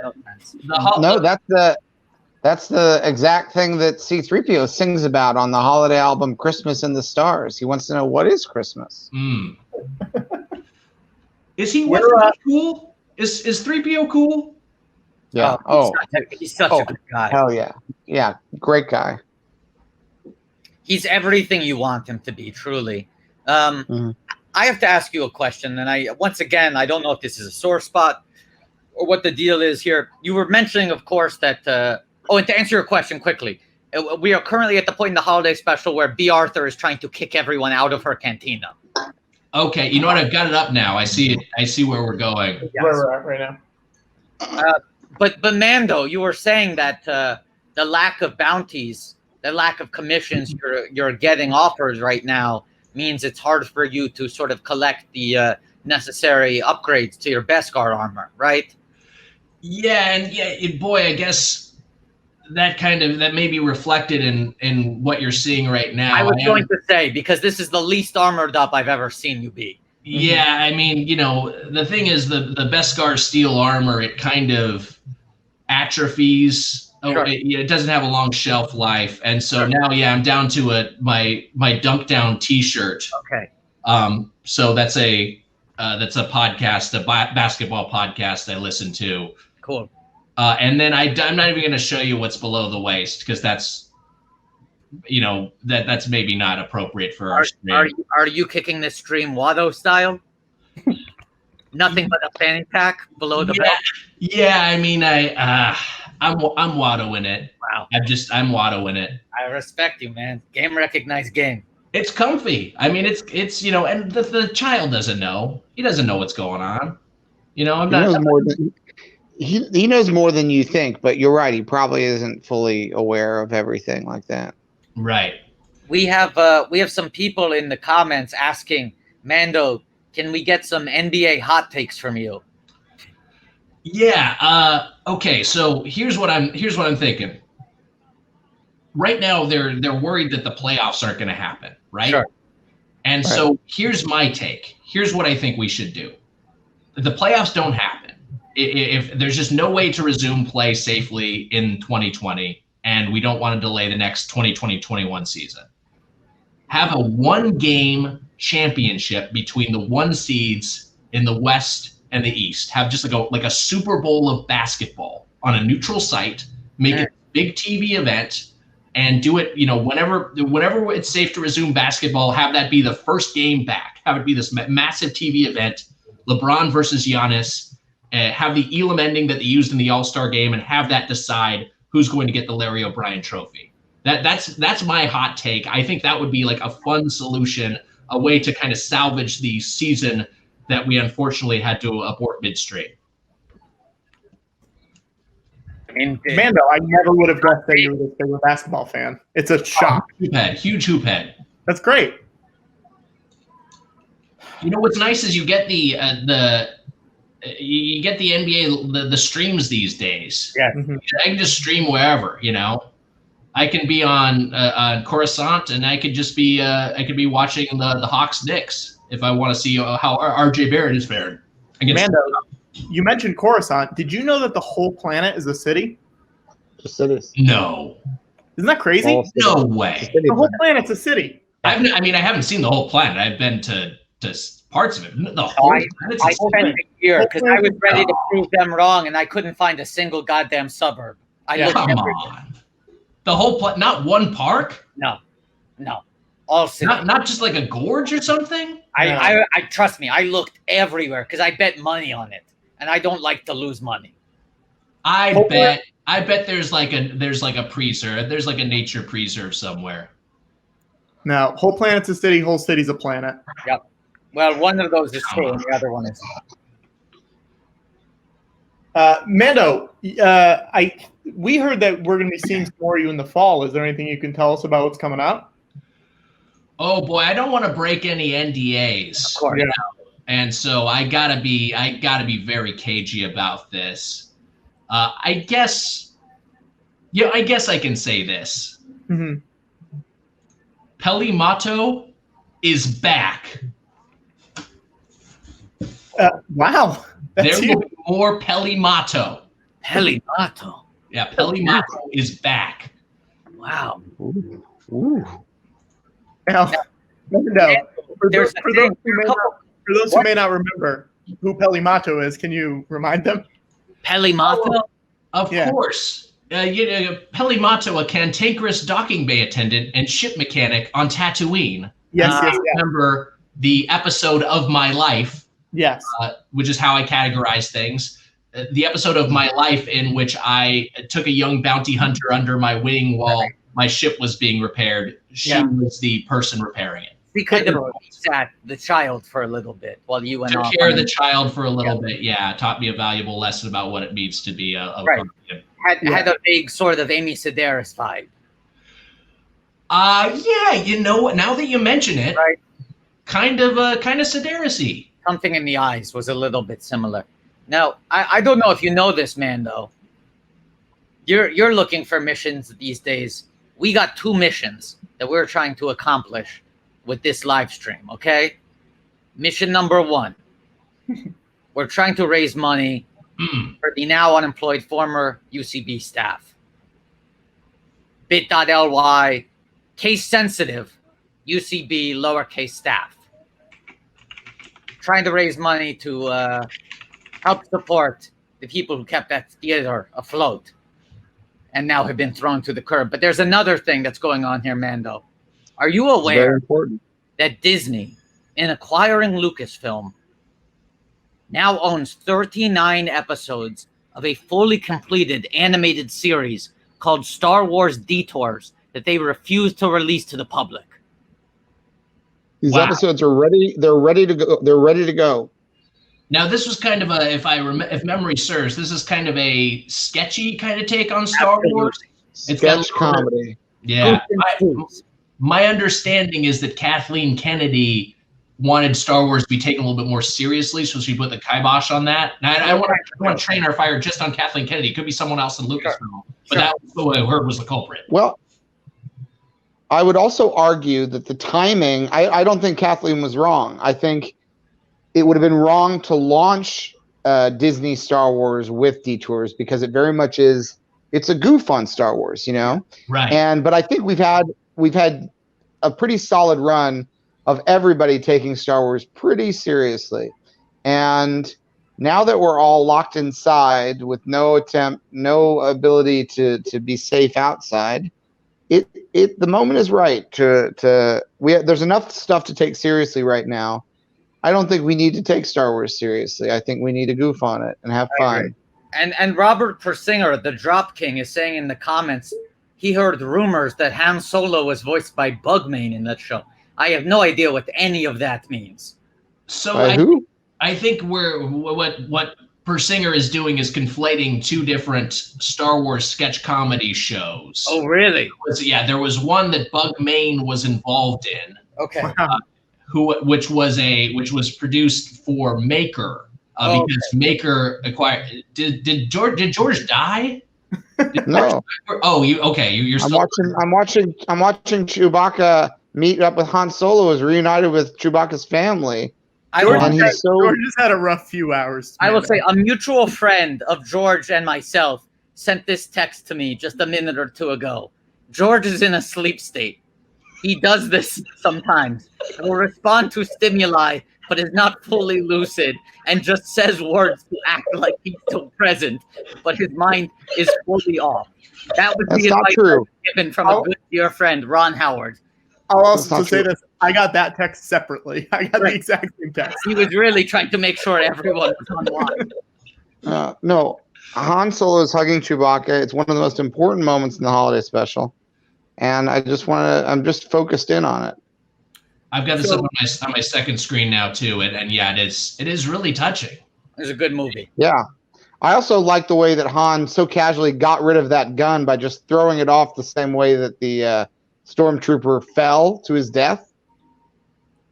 Yeah. He just kind of like picks up the gun, tosses it, and then kind of goes like, oh boy. Just kind of daintily discards it. And then Chewie, a nice reunion, Chewie with his bowcaster. His closest family member. That's real family to him, his bowcaster. He loves that bowcaster. They are, they go together like Mando and Beskar Steel. I was going to say, yes. Do you guys know on the poster for episode 9 how there's C-3PO with the bowcaster and the bandolier? Absolutely. And then it never pays off in the movie? Yes, I bought an action figure that comes packaged that way. There was a lot of merchandise with C-3PO holding the bandolier, wearing the bandolier, holding the bowcaster. Are we going to get a deleted scene or anything? Are we ever going to get a payout on that? He does for like a minute in the movie. Boy, I've seen it twice and I have no memory of that. Yeah, Ray talks to him when she's in the hangar with Kylo, but the prominence in the marketing and the merchandising made it seem like that was going to be a big plot point. Yeah, it seemed like it was going to be a big thing. Yes. Hey George, why don't you get up and walk around the room a little bit? Just take a little walk. Because I don't want to miss the last part of the holiday special. You can walk facing the screen. But I won't be able to hear it. I won't be able to hear it on my headphones. Crab walk. Do a little crab walk, George. I'll just wiggle from side to side. George. George. People are worried, George. People are worried that you're in a little bit of a Kim Jong-un state right now. That maybe you have passed and someone is just shaking your body and murmuring quietly. George, my mom texted me and said, give him a Gatorade break. I just had a seltzer not too long ago. I'm full of liquid. No. Watto, do you want to finish talking about detours? Mando should know about this. Yes, well, okay, so I guess Bugman was not on it. I'm very impressed that you seem so familiar with the work of Bugman. Yeah, didn't know you guys were friends. Well, okay, so I guess I can say this now. I got that Maker show I mentioned. The Mandalorian, wrote for it. Really? Wow. I wrote for the Maker show. Wow. And it was a real weird experience. It was a very small room. Yeah. Just me, a couple of Rhodians, and some Funny or Die people. Great. And so we were all working on it, and we put together a bunch of sketches, cast a bunch of funny people in them, and then they never really. Basically, the whole show was finished, and then someone at Lucasfilm saw it and said, "This can never see the light of day." I think at the same time, it was supposed to come out originally around The Force Awakens, contemporaneous with The Force Awakens. And then they said that we just don't want to George's point, we want Star Wars to be serious right now. But yeah, Detours, I think, was a much more ambitious project that had a lot more juice behind it. I mean, 39 completely finished episodes. They are 100% locked. They are somewhere on a hard drive. And our belief is that Disney Plus could just hit one button at any point in time and release the 39. So that is why at the 39th minute of every hour, we're telling people, and we're just a minute away, we're telling people to tweet at Disney Plus, # may detours be with you. And we've been pretty hit and miss about hitting this 39th minute. Sometimes we do it about 20 minutes later when we realize. Well, I don't know if you know this, Mando, but last hour, Robert Wuhl himself dropped in. And Robert Wuhl, he was like, listen, I can't stay long. And then he did like 45 straight minutes of material. Wow. Well, we got the Wuhl. Guys, the Life Day ceremony is about to happen. Okay. Oh, we gotta touch. This is very important. Gotta pay attention, but also get those tweets ready, people. Yeah, we are at the 39th minute right now, aren't we? Yeah, here we are. Now is the time to tweet as we celebrate Life Day. As we celebrate Life Day, And why not give life to a series that has been completed to the 39th episode? Give it a new life on Disney Plus. I mean, as someone pointed out here on Twitter, 39 episodes. If Detours were a person and the episodes were years, Detours would be old enough to run for president. Whoa. Yeah. Excellent. And just to give you an idea, the Skywalker saga is 9 episodes. Detours is 39 episodes. Absolutely. All right. Oh well, I forgot there was a station break before the Life Day song, but All right. This is the perfect time to tweet that. I want to. What we're tweeting exactly? Hashtag release the 39. Hashtag may Detours be with you. May Detours be with Yep. you. Release the 39. Yes. Got it. Sorry, George. Go ahead. I think it's a good time. I think everybody at home. I know that there have been a lot of people singing songs in this time of COVID and coronavirus, and I think they sang the Imagine song, Imagine All the People, and they sang Parks and Rec sang the Little Sebastian song, and lots of people are singing songs. Yes. And The Good Fight on CBS All Access, they sang a song because they were late with an episode.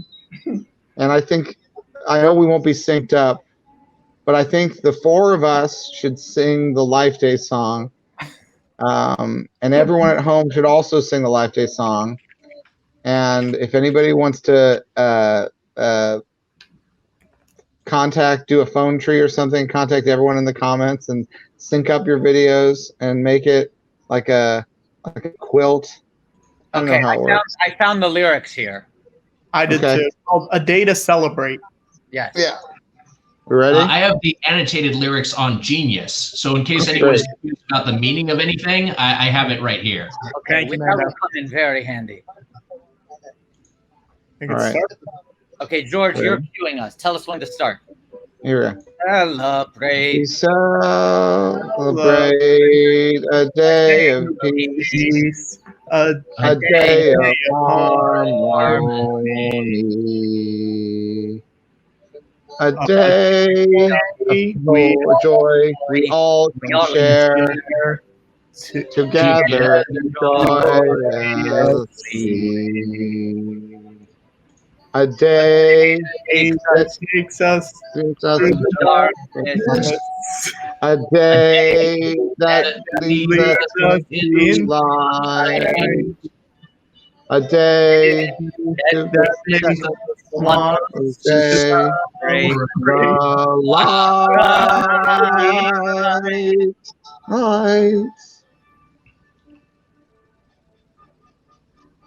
A day that brings a promise that one day we'll be free to laugh, to grow, trust, love, to be.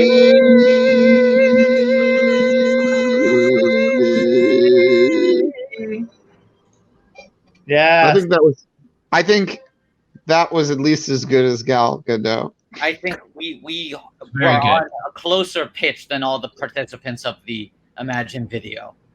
I do think that lyric is maybe a little bit toward the end. It started to sound a lot like the protesters, because they were singing about a day to be free, and that sounds like a lot of the people who go to the beach and protest or whatever. Tattoo. Well, my understanding is that's actually the origin of Life Day. It's kind of a controversial holiday. Yeah. There was a plagueis that was everyone had to stay indoors. And so Darth Plagueis. Darth Plagueis because of Darth Plagueis, and then everyone wanted to go out to the cantina. Yes. And so this was kind of a protest song people were singing there. Yeah, it's dark. Absolutely.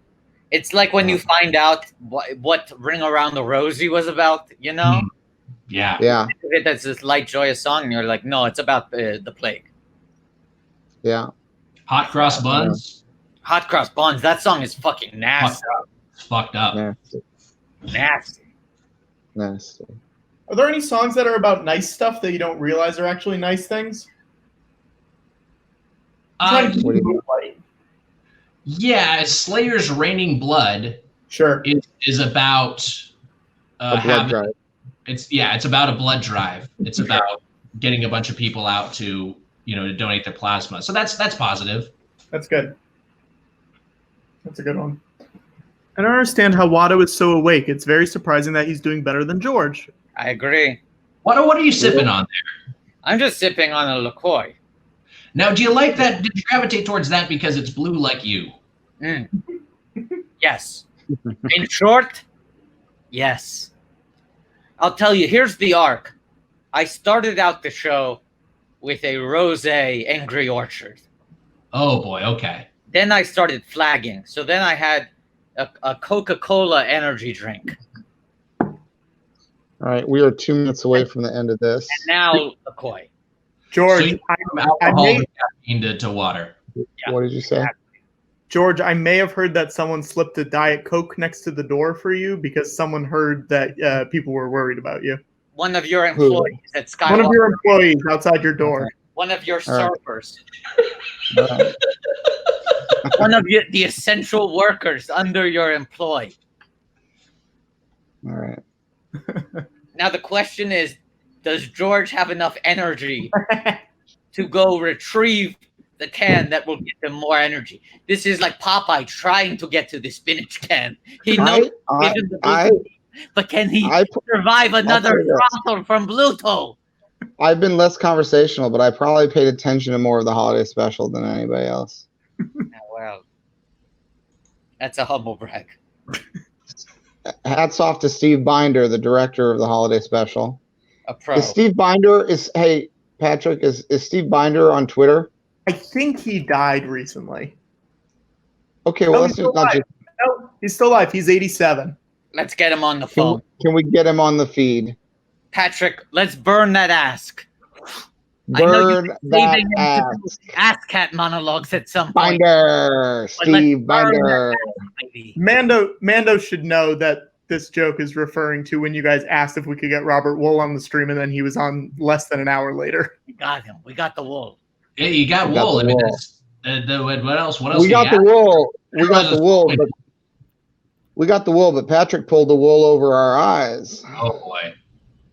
It turned out that where there was a Wuhl, there was a way. Well, this is the way. Okay. This is the way. Thank you, George. This is the way. Where there's a Wuhl, this is the way. The way. This is. Can I? While we mentioned Binder, can I just bring up? I'm sure, and I think the comments are probably going off about this. When are they going to release the Binder cut of the Star Wars holiday special? I know. There's like 40 extra minutes of Life Day footage. Yes. Of Chewbacca romping with his immediate family. Where is that? Where's the hashtag release the Binder cut? And you can tell that it does not. They've messed with the ecology of the film. You know what I'm saying? Yes. It's not even that they're plot holes. It's that the rhythm, the energy of it does not feel organic. All right. We're going back to Disney Plus now, right? Yeah. Disney Plus for one move. This is the third film now in the Wookiee trilogy. We're redelineating the trilogies. So the Wookiee trilogy is A New Hope, Holiday Special, and Empire Strikes Back. We're finishing another trilogy now. Let me see. You know what? They didn't give me a free Disney Plus login. Can you believe that? That's unbelievable. They didn't know. They didn't. They were being stingy about it. You know what? I have a friend who was on an Amazon original show, and it was very much a similar thing where he made a joke about I wonder if I get free Prime now. And everyone was like, no, absolutely not. They don't give that out to anybody. And then the way they tried to make him feel special is they bought him an Alexa for his birthday, except that's not really buying. That's your leftover stock. And also it's them sort of saying we want to keep tabs on our employees. Right. It's a little bit actually Orwellian and scary. These companies, they're bad. Anything they can get away with. Question. Yeah. Question. We start Empire at the top of the hour, right? At 4? That was the schedule. Yeah, we can go earlier if you'd like to. I think it throws us off if we do that, right? If we go earlier? I mean, it only puts us finishing earlier. Yeah. Should we put the break after Empire then? Because we have to restart the stream at some point, right? We reset the stream after Empire, though, so we're fine. All right. George, do you want a break in order to drink your Diet Coke? I'll be back in a minute. Okay. Thanks, George. Mando, how's the weather where you are? It's it's deserty. Yeah. Very deserty. Dry. Very dry. Hard to stay hydrated. Yeah.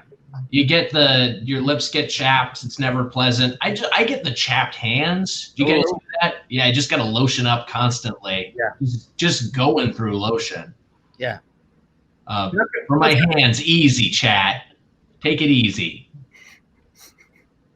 Is George okay? I'm legitimately worried. I mean, I really don't know. I've never seen him like this before. Okay, he's moving around in the frame in the background, so that's at least a good sign. He's showing signs of life. This is the most he's moved in a while. Look, I mean, I only met him after he got cucked by the man he hired to install a stained glass window in his ranch. That could be easy. But I've heard that he was a little bit like this after that. So what exactly? So he hired a man to install stained. Is it that simple? Is there anything more to it? No, he wanted a stained glass work in his office. No, is it in the foyer? Is it in the foyer? I think it's in the foyer. Yeah, it's in the foyer. But his home, his office, his ranch, he hired a man to make a stained glass work of art, and the man cucked him. Is there any? Do you have any info on what the stained glass work of art was? Yes. Mando, it's still there. It's still there. He's still. And if you Google it, you can see a picture of it. You can see it. Let's pull it up. What's the name of the guy? I know what it is, but I don't want to say it on the stream. But let's find a picture of the stained glass art. Yeah, hang on. I can't imagine keeping that in my domicile. I know. It tells you a lot about George's psychology. That he reminder to sort of self-flagellate in that kind of way. Yeah. Hang on, I will send it to. I don't know if that. No, that's not going to work. Hang on. Because that's also a conversation piece, right? Like people are going to come in and be like, "Hey, look at that thing!" Like you're going to not only is it like big and a thing you're going to see. If anyone who visits you is going to get a sense of that, and even if you don't tell them the story, you'll be reminded of it. I know, and just what a shadow. I mean, it must literally cast over you. That said, it is a nice dome. It is a good-looking stained glass installation. You got the picture there? I got the picture. It looks great. It looks really good. You know, I would say that if someone, I think that gives you the right to cuckold somebody. If you install something with that degree of artistic merit, I think you've earned your cuckoldry. It's really an incredible work, but also it's in the Lucas Research Library. That's where it is. Ooh, in the library. It's in the library. Probably spending long hours there. George is a big reader. Wow. And then this is the other thing you need to know, Mando, is that happens, his wife leaves him. They're together for a little while. Like, it's not just a one-off fling. They don't stay together forever, but it is a bit of a relationship. George doesn't remarry for like 30 years. And the first thing he does right after remarrying, sells Star Wars. I did know that timeline a lot because that's a little bit more recent. So I'm familiar with how that lined up a little. New life. I get it. And George, that is how we talked about things that have nothing to do with you. The end. Great conversation about non-Lucas related. I love subject matter. That great non-Lucas talk. What a refreshing break from talking about how much I love my friend George and how all he does is win. Watto, do you miss pod racing? Do you wish you could gamble on some pod racing right now? I do. I mean, even just like hearing you talk about basketball, that's not my sport of choice, but I got the itch, you know? I mean, yes, I am a degenerate gambling addict, and I miss the thrill of betting on a race, but I also miss being in my box, my little Watto box at the stadium for the Boonty Classic. You know, my friends, I invite my friends, we have some drinks, you know? You got great seats. It's a social activity above all else, you know? Well, yeah, a lot of times you're at the game, you're not really watching the game. You know, especially in a box like that. It's about hanging out and it's about being there. And it's people watching, you know, and they say, what if we did the pod racing, but there was no audience there? And I said, for me, that is not pod racing. I feel like the opposite of how Anakin felt. I would say, now this is not pod racing. Yeah, I mean, and you'd be justified to say that at that point. Yes, I would be well within my right to say that. Someone pointed out that ESPN, now that they're looking to fill up their airtime with more content, with no live sporting events, that they should perhaps, AJ McKeon suggested they make a documentary about my gambling habits and the history of pod racing called The Last Chance Cube.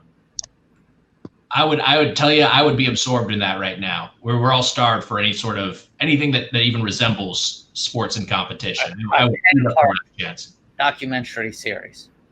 Hey guys, we actually have someone who wanted to hop on and say hi. Okay. There we go. Oh, Chris Gethard, you're back again. You look very intense now. Well, because I came I think Patrick patched me through unexpectedly because he caught me picking my nose. Oh, I didn't see it. You didn't see that, Patrick? Yeah, I was in the process of picking my nose, and then all of a sudden, Patrick was like, special guest. Yeah, we're here with the Mandalorian, Mando. How are you, Mando? So great to see you again. Doing great. This is the way. This is the way, yes. Yes, it is. Also, something Carl Weathers said. Right. Grief Karga. Yes, I know him as Grief Karga. Yes, of course. My bad. I didn't mean to insult. No insult. How are you holding up, George? Someone else just messaged me and said, George currently has less energy than Hayden Christensen during a romantic scene. That's a low blow. I'll be fine. I'll be fine once we get back into it with Empire, once we start up. Okay, I'm ready to start whenever you guys are. Guys, if you're going to start Empire, I think I'm going to get back to tending to the child. Oh, please do. I'm going to take care of that. All right. So I'm going to be on my merry way and make sure the child is doing okay. I did want to say, I did come across a substantial cache of Beskar steel on my latest bounty, and I'm going to be donating that to this GoFundMe. So I'm going to go ahead and patch that through right now. Wow. Thank you guys so much. Thanks, Mando. Godspeed. Happy Life Day. May the 4th be with you, and farewell. Farewell, Mando. Farewell, Mando.